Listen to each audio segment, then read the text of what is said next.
It is often said that we are our memories, that web of experiences, relationships, thoughts, and feelings that make us who we are.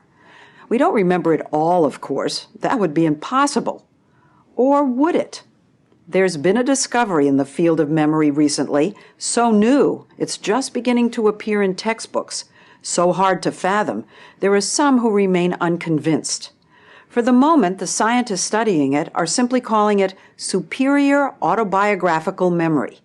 And as we first reported in December, unless you happen to know one of the handful of people discovered so far who have it, get ready to be amazed. Louise Owen is 37 years old and a professional violinist living in New York City. But she has another gift, too, one that is far more rare. Let me give you a date. Let's say January 2nd, 1990. Right now I'm remembering the jogging class that I started that morning. And you're actually back there. I can feel it. I can remember the coach saying, keep going. That was more than 20 years ago when she was 16, a date I picked completely at random, as I did this one. February 18th, 1988. 1988. Oh. You're laughing. I'm laughing. It was a Thursday. I had a big conversation with a friend of mine, and that's all I'm going to say. Louise says she can remember every day of her life since the age of 11. Try to talk us through, can you do that? How it works out of the air. April 21st, 1991. 1991, okay, April 21st. So in the moment between April 21st and 1991, I have scrolled through 25 April 21sts thinking, which one is it going to be? Which one is it going to be? Okay, 1991, which was a Sunday, and I was in Los Angeles, and I had a concert with the American Youth Symphony. You went to the most important thing right, that happened that day. That was the most, I mean, you probably don't want to hear about, sort of the day. Oh, I got up in the morning, and I got dressed. You remember that? Yeah. You remember what you had for lunch? Not what I had for lunch that day, but I do remember what I had for dinner the night before. And effortless. It just pops in. I mean, for me, it's almost as automatic as if you say, what is your name and where do you live? But how do we know that what she says she remembers really happened? Enter James McGaugh, a professor of neurobiology at the University of California, Irvine, and a renowned expert on memory. Dr. McGaugh is the first to discover and study superior autobiographical memory, and he is quizzing Louise, his fifth subject, to find out. An eye condition requires him to wear a clouded lens. Let's move back in time now to 1990. It rained on several days in January and February. Can you name the dates on which it rained? Believe it or not, she could. Let's see. It was slightly rainy and cloudy on January 14th, 15th. It was very hot the weekend of the 27th, 28th. No rain. We checked the official weather records. It rained very hard on Sunday, February 4th. And she was right. McGaugh says this type of memory is completely new to science, so he and his colleagues have had to devise their own tests, like this one on public events. October 19th, 1987. It was a Monday. That was the day of the big stock market crash, and the cellist Jacqueline Dupre died that day. The Berlin Wall falls on what day? November 9th, 1989, which was a Thursday. Christopher Reeve's accident occurred on what day? It was Saturday, May 27th, 1995. And when were the Oscars held in 1999? In 1999, Sunday, March 21st. Yes, perfect. I went to a fabulous Oscar party that day. Because these people remember things that you and I couldn't possibly remember. And they're not memorizing, there's no trick. They can do with their memories what you and I can do about yesterday. And they can do it every day. And they can do it every day. And when I ask what goes on in your brain, what goes on in your mind, they give the very unsatisfying response, I just see it. It's just there. The first person ever identified with this ability is Jill Price, who says she feels haunted by the never-ending stream of memories and hasn't wanted to meet any of the others. 40 tomorrow with a chance of snow or rain. Next was Brad Williams, a radio news anchor and reporter from La Crosse, Wisconsin, who isn't bothered by his memory. He says it comes in handy at work and playing trivia games. I would get 6,000, 7,000 points. Everybody else would get 1,000 points. Third was Rick Barron from Cleveland. Do you remember every movie you've ever seen? Sure. And you remember when lots of television shows started? Anything, movie. 60 Minutes? Tuesday, September 24th, 68. The first Sunday show was September 19th, 71. August 1st, 1974. Thursday. Why do you know that? Well, that's my most memorable August 1st. And Bob Petrella, I moved to L.A. that year. a TV producer and writer who serves as the collective memory and sometimes the evening entertainment for his friends. 1996, April 27th, which was a Saturday. It was a Tuesday.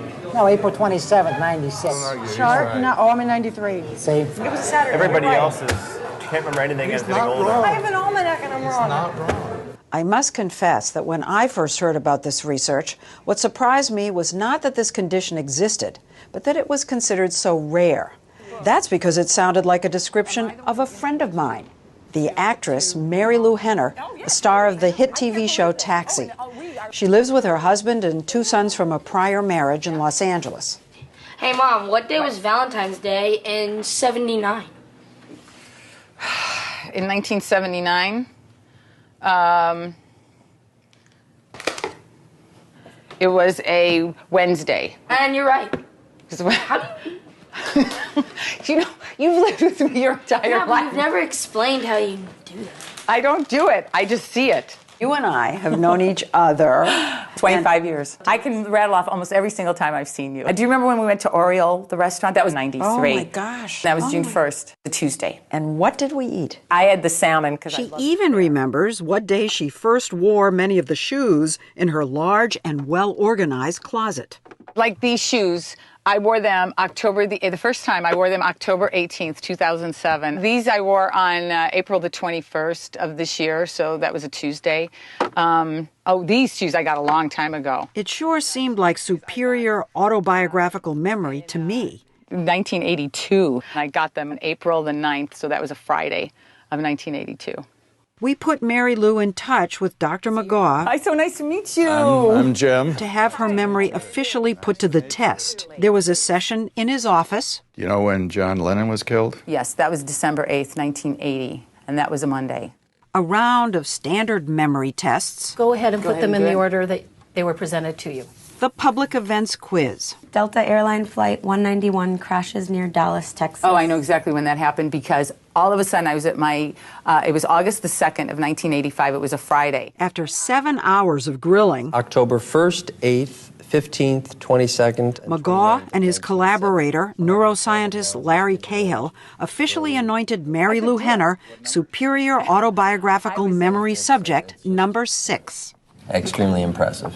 You really do remember your whole life. It's like putting in a DVD and it cues up to a certain place. I'm there again. So I'm looking out from my eyes and seeing things visually as I would have that day. Do you remember all your old boyfriend's birthdays? I'll bet Oh, you yeah. do. Not only that, the date of the first time, it's like, no, I remember in order. Let's have another warm Miami welcome for Mary Lou Henner. We searched for footage of long-ago events in Mary Lou's life to try and stump her. October 26th, 1976. Okay, October 26th, 1976 was a Tuesday. Oh, I went to shoot a Ring Around the Collar commercial in Venice, Italy, and you saw a 2.5 mood shot of Venice, and then a gondolier singing, "Of love I sing, tra-la-la-la, for you got ring around the collar." And I went, my powder didn't work. Of love I sing, la-la-la-la. More than 30 years later, Around the collar. My powder didn't work. dead on. Boy, you guys really have drawn up the dregs. What do you see as the potential in terms of science? It could be a new chapter. We think we knew a lot, and all of a sudden these people come and display a kind of memory we've never seen before, and we have to say, woo, what is that about? And so we're going to take a look and see if we can figure that out. And it could be very important. I'm so excited to meet you guys. One thing Dr. McGaw had not yet done is bring these memory wizards together. So we did, and he kicked off a questioning session unlike any other. A 7.1 earthquake hit It's the San Francisco-Oakland area. On October 17th, 1989. Tuesday. I remember we were watching the game of the World Series. It Right. was We're all like, agreed on oh that. my gosh. Right. Are you guys That was feeling terrible. a little competitive with each other? No. Well, I want to make sure that I'm not the dunce here. No, I know. I got to keep up. When they tell you they know, are they always correct? I would say over 99% of the time, if not 100% of the time. If they tell you something and you can check it, they're right. I've almost given up looking now because, okay, they're right. People go, okay, what's the trick? Yeah, Or what's exactly, the, yeah. that's what you get a lot. They seem to relish the chance finally to compare notes. Do you guys ever get ticked at someone and it's something that you consider monumental, and for them it's monumental, and then you bring it up and they go, well, I don't remember that. It's like, how can you forget that? You know what I love? I love when All people the get time. so flattered. Like they go, wow, I must have really made an impression on you. And I go, no, please. Does it ever freak anybody out? People misunderstand it a lot of times. They think it's photographic. They think it's autistic. You Yeah. know, they call you Rain Man. And I'll just go along with it. I'll say, yeah, definitely Friday, stuff like that. It was a question we had. Are they autistic? Are they anything like savants? Well, I guess the answer is yes and no. They're not people who have an extraordinary ability but can't tie their shoe. And that's part of what I think makes this at least so interesting for me, is that you have this really remarkable ability in a person who is otherwise pretty darn normal. But what exactly does normal mean when you remember every day of your life? When everything good and everything bad that's ever happened to you is right there, instantly accessible. When you look back at painful memories, is it just as raw? Sometimes it'll be as though it happened yesterday. Sometimes it's as though it happened last week. Just the mention of a sad day, like the one in 1986 when Louise learned she'd have to change schools, and she relives it emotionally. I felt like my whole world was collapsing. And you say that, and it's like all of a sudden, I feel like this really heartbroken little 13-year-old all over again. You feel But it? I do feel it. Vivid. Yeah. Awful. Yeah. Is your heart? I mean, my heart is actually pounding right now. telling me. this. She says her memory is a gift, but there are definitely downsides. Sometimes having this sort of extreme memory can be a very isolating sort of thing. There are times when I feel like I'm fluent in a language that nobody else speaks, or that I'm walking around and everybody else has amnesia. Are there still skeptics in your field who know what you're up to and just... Yes, science is based on skepticism. And so, yes, there are skeptics. I suppose if I had not met these people and tested them, I would be a skeptic. My answer to that is, come on over for a day, I'll let you meet a few of them. And I'd like to see how many of them walk away and say, well, it's not a big deal. No, it is a big deal, and we need to figure out what it's all about. Come on in. And that work is already underway. Dr. McGaw is doing MRI scans of all the subjects, searching for clues that might be hidden in the structure of their brains. You all right there? Yeah. Okay, here we go. Preliminary results from those MRIs came in, and the findings were tantalizing and unexpected. We'll tell you about that and what this kind of memory has meant for their relationships when we come back.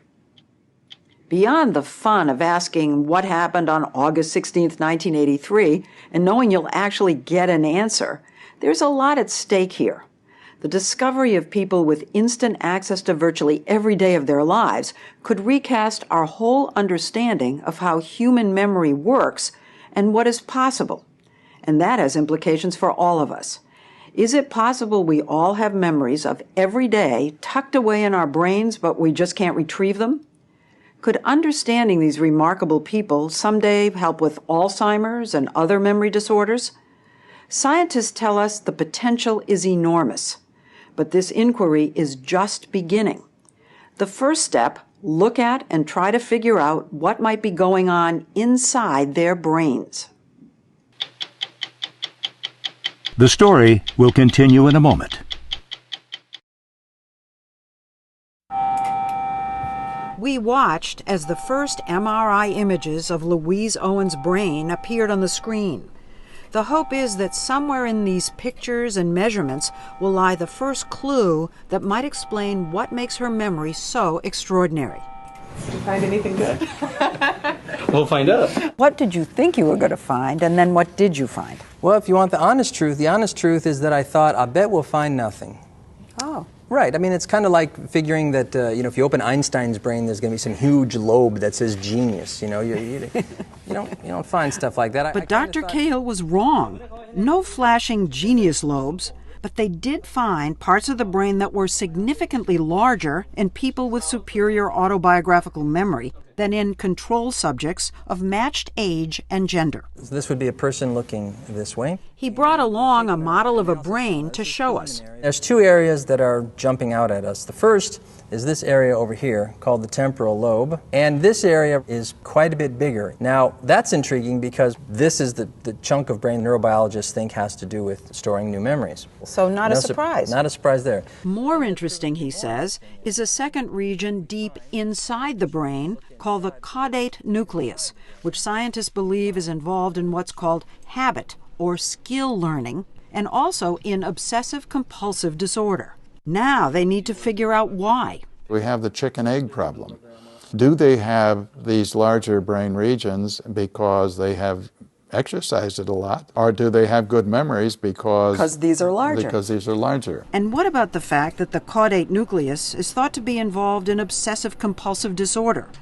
The scientists think there may just be a hint there. And Exhibit A is Mary Lou Henner's closet. I love organization. I like my shoes a certain way, right foot going this way, left foot going that way, so you can always see the toe and the heel on every pair. And you'll see that things are very color coordinated here, but in sections. And I always hang like with like, and I have the exact same hangers because then everything slides more easily. All of them have what we think of as OCD-like behaviors. They love to collect things. They have to have things in just the right order. What about phobias? This hypochondria count is like, oh, I hope I don't get this. I hope I don't get that this week. You have a little germa? I germa wash thing? hands frequently. Yeah. So do I. In fact, I dropped my keys when I was in a hurry driving down here, and I went, all right. No, so I went back in and I washed them off. I ran them off. Yeah, I do that all the time if I drop them. Can you conclude there's a connection, or we're still way too early? Because it's showing up in one fashion or another in all of them, I'd say it's our biggest clue. And when you think about it, they even seem to look for ways to organize their memories. The thing that is most pleasurable is categorizing any event.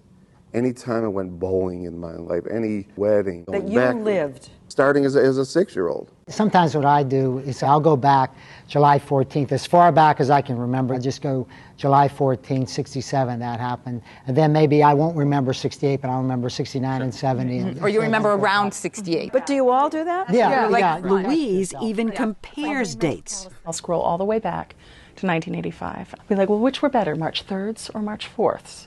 A year ago, 2 years ago, 3 years ago, and go all the way back. It's sort of like mental gymnastics. There's a certain irony to the fact that it is Dr. McGaw who is studying this phenomenon because he is known in the field of memory for discoveries these people seem to defy. His work with rats, like this one, that doesn't know there's a platform hidden below the surface of this water tank, prove the role of adrenaline in making strong memories. The rat swims around the edge, then eventually ventures out and by chance bumps into the platform. The next day, he'll find it just a little bit faster. But watch this rat that learned where the platform was yesterday, then received a shot of adrenaline immediately afterward. Notice that it starts out not on the edge. Ooh. There you go. Oh, that's impressive. Adrenaline actually made this rat's brain remember better. And McGaw says the same thing happens in people. When we experience something emotional, positive or negative, our bodies release adrenaline, searing those memories into our brains more strongly. What can you and I do right now to make sure we remember this conversation? I could kick you. Yeah, or I could embarrass you. Most of my research is with laboratory rats. And suppose I said all of a sudden, oh, and I'm going to demonstrate it to you, and I drop about 6 rats right at your feet. I'd remember, believe me, I'd remember. You'd remember. I said, excuse me, don't sit on her lap. Excuse me, you're not supposed to be there. I think you'd remember that. Now, the people that we're meeting now, yes, they wouldn't need those rats. And that's what's so baffling. These people do remember the ordinary, non-emotional events the rest of us routinely forget. Lots of sports fans can remember highlights from particularly exciting games. Bob Petrella, a Pittsburgh Steelers fan, remembers every game. When was the last time the Redskins beat the Steelers? Let's see. They played them in 2004, and the Steelers won. They played them in 2000. The Steelers. We sat there as he scanned back through 19 seasons in 19 seconds. Oh, in 91. Yeah, they played in 91, November 17th, 1991. This is they fun. Killed them. Bravo. We tried even further back. What were the last 2 games in October of 1979? Let's see, the 22nd, they played Denver on Monday night, and I think they won 42-7. Yep. And then they played, Dallas on October 28th, Sunday. It was on CBS, so you can get that game. Pittsburgh, Pennsylvania. We did. We got that game. And 31 years later, he was able to describe plays. Staubach was scrambling, and Elsie Greenwood just slammed right into him. It was in the fourth quarter. Staubach really took a shot. He was hit by Greenwood. He even remembered specific images from the broadcast. I remember Staubach just sitting on the bench. You could just tell he was out of it. How about November 11th, 1990? They didn't play. That was a bye. You're good. That was a trick question. No, I remember that day because I was depressed. I had broken up with this woman, and I was going out to run a couple of videos, and I was thinking about her. There's a quote that I love. It's by the great psychologist William James. He said, if we remembered everything, we should on most occasions be as ill off as if we remembered nothing. And that's what the field of memory has always considered a given, that a healthy dose of forgetting is crucial to our ability to think. You abstract and generalize, in part because you forget. When you have a trip to work, and you have the same trip every day, you abstract and you generalize a typical trip to work because you don't remember every single detail of every single trip. So a little forgetting is needed to help you abstract and generalize. Well, that's what I always thought until I met your 5 subjects today. Do you ever get the feeling that all these memories are cluttering up your mind? But it's just too much up there and I need to sweep this away? It's organized. You know what I mean? It's organized, so it's called on when you need it. But it's not like they're like, oh, they're coming in all the time. And I don't feel like it's that. not overwhelming. The surprising thing is that these people don't appear to have cluttered brains. They can pull out the right information at the right time, and that's the puzzle. It's the real puzzle. That's the puzzle. It kind of takes everything we've all assumed, scientists and ordinary people, and said, come on, guys, rethink it. Yeah, got to do some rethinking, but that's fun. That's part of the fun part of science. This is where the saliva goes. And they're pursuing every avenue they can. DNA testing to see if there are differences in their genetic makeup. Handedness testing, since all 3 men are lefties, to see if that yields any clues. Well, which way would you cartwheel? I mean, could you imagine going this way, or could you imagine? I want friends who do cartwheels. The inquiry is just getting started, with 6 willing subjects eager to see where it all will lead, and who knows how many more still out there. I've always loved having this memory. I feel as an actress and as a writer, it's been indispensable. As a mother, as a wife, certainly. Why do you say that? Oh my gosh. No, because you can never lose an argument. No, you didn't say that. I said this, you said this. Yeah, but maybe he doesn't like it so no, much. I know. Yeah, well, Is that's that a probably why I'm problem? on my 3rd. Yeah. Which raises a real question, since Mary Lou is the only one of the 6 subjects who is married or has children. You would think that in romance, It can be tricky. Yeah. it can be tricky. I think so. Breakups must be Horrible. horrible because you cannot not remember. Right. I find it intriguing that 4 out of 5 of you are not married, and as far as I'm aware, are not in a relationship. Do you all think there's a problem having this memory and having a good relationship? I like to think it's coincidence. You're going to remember everything? You're going to win every argument? Although I think it's, it's what you do with it. I mean, I try not to be defined by this. And she says, for the most part, she succeeds. Overall, is it a good thing? Are you glad you have this? I am. You are? I am. I mean, sure, there are times when it's difficult, but I feel like it makes me live my life with so much more intention and so much more joy. Like, What do you mean more intention? Because I know that I'm going to remember whatever happens today. It's like, all right, What can I do to make today significant? What can I do that is going to make today stand out? As you watch these remarkable people, and as you think back on, say, my 3 children, how little I can actually remember from when they were 4, 5, 6, you start to wonder, why are we the default state? Why are we normal? And they're the unusual ones. Why didn't we evolve such that most of us are like them and we're the unusual ones, the people who can hardly remember anything? Just makes you wonder.